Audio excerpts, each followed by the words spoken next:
তুই কি করে চিনিস নাকি? আমি চিনি স্যার, আমি চিনি। এই স্যাররা আমি খুব ভালো করে চিনি, কারণ আপনার এনে কাম করার আগে আমি স্যারের তো বন্ধুরা, আজকে আমি চমৎকার একটা নাটক নিয়ে চলে এলাম। নাটকটির নাম হলো কোটিপতির জামাই রিক্সাওয়ালা। নাটকটিতে অভিনয় করেছেন জাভের আলিফ এবং তাবাসসুম। তো বন্ধুরা, কথা না বাড়িয়ে ভিডিওটি শুরু করা যাক। আপনারা এই ভিডিওটি সম্পূর্ণ দেখবেন না টেনে। যদি আপনি আমার এই চ্যানেলটিতে নতুন হয়ে থাকেন, অবশ্যই সাবস্ক্রাইব করে নেবেন। আসসালামু আলাইকুম বন্ধুরা, কেমন আছেন? আশা করি আপনারা সবাই ভালো আছেন।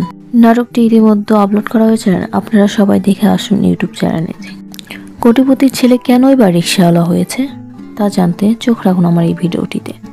তাবাসসুমের বাবা কোটিপতির ছেলেদের পছন্দ করে না, এই কারণে তাবাসসুম আর আলিফের সম্পর্কটা মেনে নিবে না। এই কারণে আলিফ রিক্সাওয়ালা হিসেবে তাদের বাড়িতে কাজ করত এবং তার বাবার মনটা জয় করে নিয়েছে।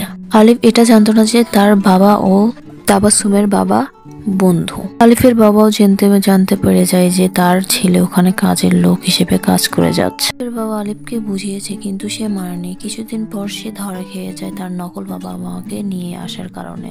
তারপরে তাদের বাবা মা রাজি হয়ে যায় বিয়ের জন্য। আল্লাহ হাফিজ, ধন্যবাদ, ভালো থাকবেন।